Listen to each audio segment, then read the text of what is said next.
Kata Pak Menkes, orang yang pakai celana ukuran lebih dari 32-33 udah pasti obesitas dan menghadap Allah lebih cepat. Emang iya? Halo, saya Dr. Mega. Yuk kita bahas. Kita bahas masalah ukuran dulu ya. Ukuran celana nomor 32-33 itu rata-rata setara dengan lingkar pinggang 84-90 cm. Apa hubungannya dengan medis? Nah, tahu nggak? Menurut standar dari Kemenkes RI, lingkar perut sehat untuk pria adalah kurang dari 90 cm dan untuk wanita kurang dari 80 cm. Jadi kalau udah pakai celana 33 di bagian perut udah ngepres atau nggak bisa dikancingin lagi, itu bisa jadi warning ya. Nah, ukuran lingkar perut itu juga menjadi indikator dari obesitas sentral. Bagi laki-laki itu lebih dari 90 cm dan bagi perempuan itu lebih dari 80 cm. Lewat dari itu artinya udah masuk kategori obesitas sentral dan punya risiko lebih tinggi terjadi gangguan kesehatan. Obesitas sentral adalah kondisi di mana lemaknya numpuk di bagian perut, terutama di sekitar organ dalam. Namanya lemak visceral. Beda dengan lemak subkutan yang bisa dicubit, lemak visceral ini diam-diam bikin peradangan dan bisa terjadi gangguan fungsi organ. Faktanya, meskipun bisa terlihat kurus, tapi bisa punya lingkar perut yang besar. Ini disebut dengan TOFI, thin outside, fat inside. Berat badannya bisa normal, tapi ternyata lemak visceralnya tinggi. Dan menurut WHO, ini tipe lemak yang paling berhubungan sama penyakit serius, seperti diabetes tipe 2, hipertensi, serangan jantung, bahkan stroke. Nah, kalau udah terjadi obesitas tipe sentral, itu bisa meningkatkan risiko masalah kesehatan ya, seperti diabetes tipe 2, hipertensi, hiperlipidemia, dan penyakit jantung iskemik.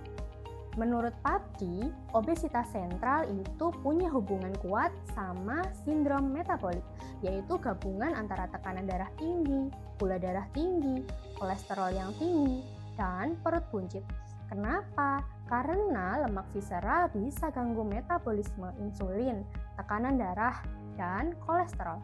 Lemak visceral ini bukan pasif loh, tapi bersifat metabolik aktif, melepaskan sitokin proinflamasi seperti TNF-alfa dan IL-6 yang menyebabkan low-grade chronic inflammation.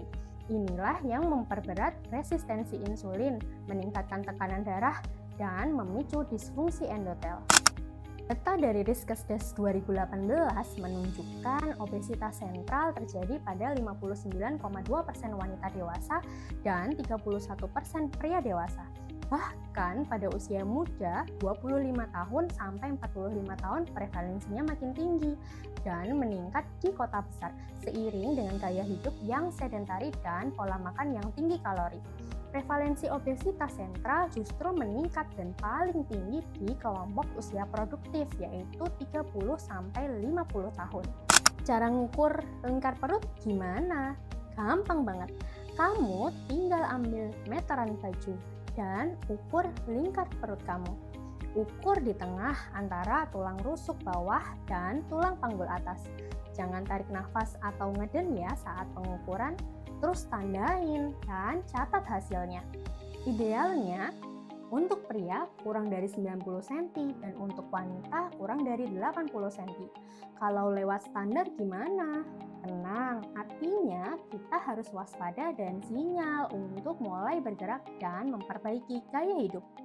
Obesitas sentral itu reversibel dan nggak harus dengan olahraga mahal atau perawatan yang mahal untuk memulainya.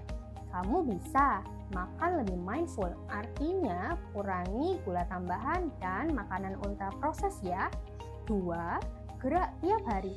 Jalan kaki 30 menit sehari aja itu cukup loh. Terus tidur cukup dan kelola stres. Jangan lupa cek rutin gula darah, tekanan darah, dan kolesterol. Ukuran celana mungkin terlihat sepele, tapi dalam konteks medis itu bisa jadi biomarker kasar dari kondisi metabolik yang lebih serius. Jadi jangan cuma fokus turunin angka di timbangan ya, fokus juga ke lingkar perut. Karena kadang tanda bahaya pertama itu nggak muncul di hasil lab, tapi di pinggang celana yang udah mulai nolak dikancing. Follow untuk info medis lainnya dan share ke teman-teman kamu ya.